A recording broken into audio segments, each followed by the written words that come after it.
نبی پاک صلی اللہ علیہ وسلم کے صحابی حضرت تمیم داری رضی اللہ تعالیٰ عنہ فرماتے ہیں میں حضور کے ساتھ تھا، ایک جگہ کھڑے تھے، ہم بہت سارے صحابہ تھے، ایک اونٹ دوڑا دوڑا آیا، اس نے نا پہلے حضور کی قدم چومے، پھر کان میں کچھ کہا اونٹ نے، تو حضور فرمانے لگے تو فکر نہ کر، اگر تو سچا ہے تو تیری مدد ہوگی، اور اگر تو جھوٹا ہے تو تجھے تیرے جھوٹ کی سزا ملے۔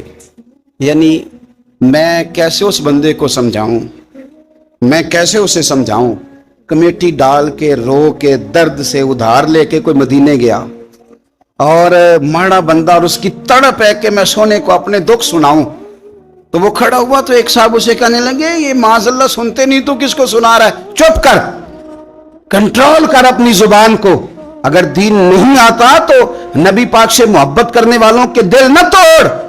جو رسول اونٹوں کی بولیاں بڑے خوب طریقے سے جانتے ہیں وہ اپنے غلاموں کی باتوں کو نہیں سنتے۔ رانجہ رادی کرنے والے ان کی بھی کیا ہی بات ہے، روزے دے دوالے نے غلامہ دیاں ٹولیاں، اور ویکھو ایک پہ سن دے کروڑاں دیاں بولیاں۔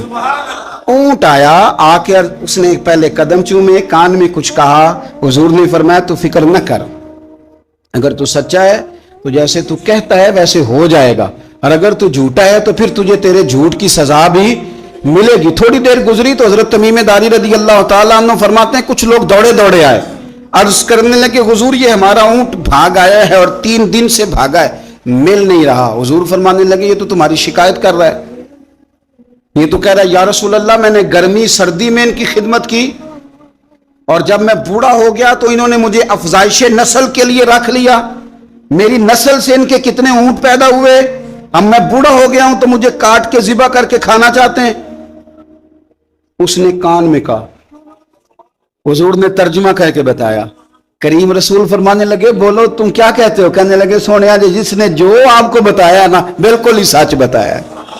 ابو داؤد شریف کی حدیث عرض کر رہا ہوں، حضور بالکل ایسے ہی ہے، گرمی سردی میں اس نے کام کیا، پھر ہم نے اس سے بڑے افزائش نسل کا کام لیا، حضور ذبح کرنا چاہتے ہیں۔ تو نبی پاک فرمانے لگے اتنی جو خدمت کرے اس کا صلہ پھر چھری ہے، کہ تم اچھا صلہ دے رہے ہو؟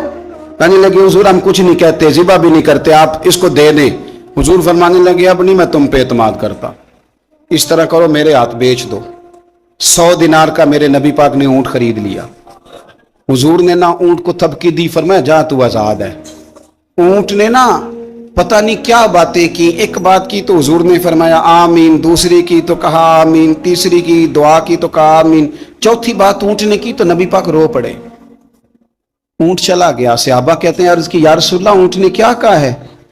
تو حضور فرمانے لگے اس نے پہلی دفعہ یہ کہا ہے کہ یا رسول اللہ اللہ آپ کو میری طرف سے، اسلام کی طرف کے اور قرآن کی طرف سے بہترین صلہ عطا کرے۔ تو میں نے کہا آمین، اور پھر اس نے کہا دوسری دعا دی، اے اللہ کے پیارے رسول صلی اللہ علیہ وسلم جس طرح آپ نے آج میرا خوف دور کیا ہے، میں دعا کرتا ہوں اللہ آپ کی امت سے قیامت کا خوف دور کرے۔ اور میں نے کہا آمین، تو نبی پاک صلی اللہ تعالی علیہ وآلہ وسلم فرماتے ہیں پھر اس نے تیسری دعا کی، عرض کی یا رسول اللہ صلی اللہ تعالی علیہ وسلم جس طرح آج آپ نے میرا خون بچایا ہے، سنیا میری دعا ہے رب تیری امت کا خون محفوظ کرے۔ تو میں نے کہا آمین۔ حضور فرماتے ہیں پھر اس نے چوتھی دعا کی، یا رسول اللہ میری دعا ہے آپ کی امت لڑے نہ، جنگ و جدال نہ کرے، آپس میں گلے نہ کاٹے۔ تو حضور فرماتے ہیں میں نے آمین بھی کہا اور میں رو بھی پڑا، اس لیے کہ یہ دعا میں نے اپنے رب کریم سے مانگی تھی کہ اے اللہ میرے امتی لڑے نہیں، آپس میں لڑے نہیں۔ اور یارو بچے لڑتے ہیں، بچے لڑتے ہیں تو کیا باپ خوش ہوتا ہے؟ وہ تو پریشان ہوتا ہے، روتا ہے، میری امت لڑے نہ۔ تو میرے رب کریم نے فرمایا محبوب یہ دعا مجھ سے نہ مانگیے، یہ خدا کی حکمت کا تقاضا ہے، یہ لڑیں گے۔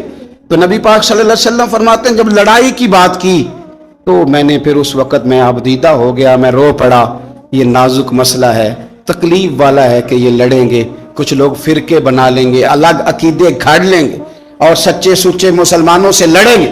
میرے بھائی یاد رکھ لیں کہ رسول پاک تو جانور اندھیرے میں ڈوب جائے تو نکال دیتے ہیں، تو امتی کیوں کہیں اور روشنی تلاش کرتا پھرتا ہے؟ وہ روز کہے کہ ماہ مدینہ اپنی تجلی عطا کرے. یہ ڈھلتی چاندنی تو پہر دو پہر کی ہے. میرے رسول پاک صلی اللہ علیہ وسلم ہر ایک کا خوف دور کرتے, ہر ایک کی پریشانی دور کرتے, ہر ایک کو حضور نوازتے, ہر ایک پر کرم نوازی